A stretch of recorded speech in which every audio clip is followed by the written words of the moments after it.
Katakot-takot na security checks and ang daraanan ng mga dadalo sa zona ng Pangulo sa Batasang Pambansa.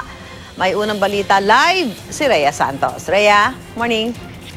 Yes, Susan. Magandang umaga sa inyong lahat dyan. Nandito nga tayo sa North Wing Lobby entrance ng Batasang Pambansa at nakikita nyo sa likod ko, nakalatag na rin itong mga security measures na ipinatutupad. Merong walk-through scanner at baggage x-ray. Lahat po ng pumapasok dito sa loob ng Batasang Pambansa ay kailangang dumaan dyan. No? Maging yung mga dala-dala, pagkain at kung ano-ano pa man ay kailangan pong dumaan dyan sa kanilang baggage scanner para masiguro na rin yung seguridad at kaligtasan ng mga dadalo mamaya sa zona ni Pangulong Duterte. Inaasahan niyang 6,000 mula po sa NCRPO, QCPD at pinagsamang puwersa ng MMDA, NCR at DPOS ang magbabantay po ng seguridad sa loob at labas ng Batasang Pambansa. At kaugnay pa rin ang pinaigting na security measures na inalalatag dito, makakausap po natin Lieutenant General Roland Detabali. Siya po ang Sergeant at Arms ng House of Representatives. Good morning, sir. Good morning po.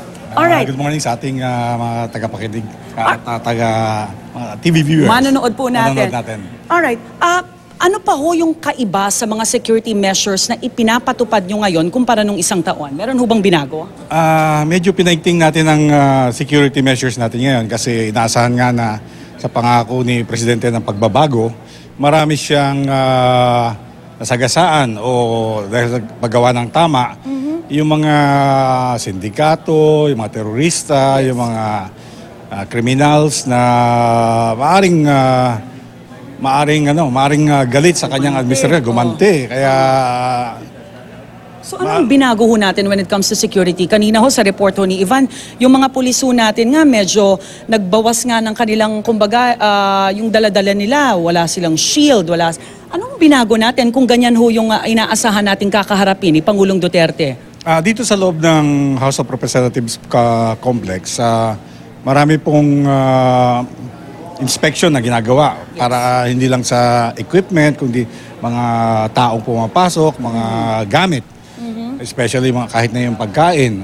Kasi alam natin na ang pagsabotahe ng isang activity hindi lang nakukuha sa pagbobomba o pwedeng maging mechanical o chemical.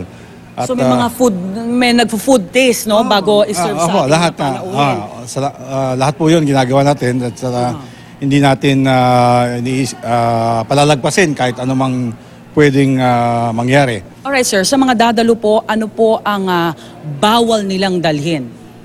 Normally, yung mga tubig, parang nag-check-in sa airport, yun mga bawal, yung cellphones naka-off. Tapos, syempre, regulated lahat yung papasok dito. Yung imbitado lang ang papasok sa plenary hall at saka yung dadaanan ng ating presidente. So ito nga ho, no invitation, no entry policy. Opo. Pero sa loob naman ng compound ng ating mga constituents ay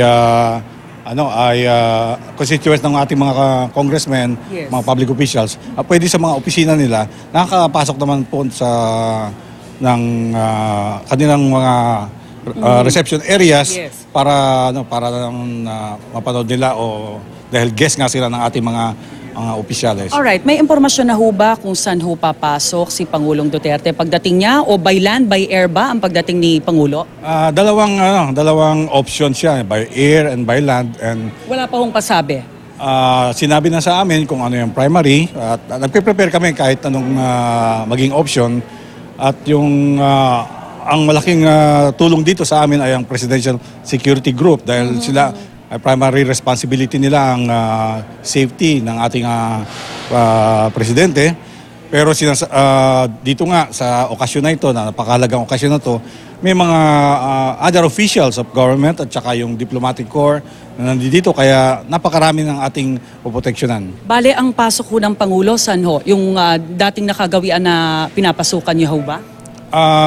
Kung by air siya at by land, siya lang makakapasok dun sa gate na yon at ang ating PSG ang namumuno doon sa gate na yon ng seguridad.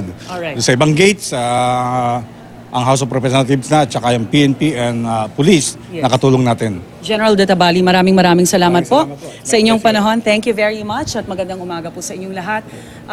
Lieutenant General Roland Databali, nakausap po natin ngayong umaga. Sa mga dadalo po mga kapuso, no, hinihikayat po ang mga guests na magsuot ng Mindanao-inspired outfit para naman sa mga lalaki po, barong Tagalog. Pero business attire ay pinapayagan na rin po. Hindi katulad nung isang taon na talagang strictly business attire ang hinikayat ng mga guests na isuot po nila.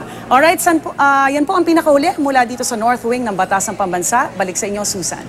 Maraming salamat, Rhea Santos.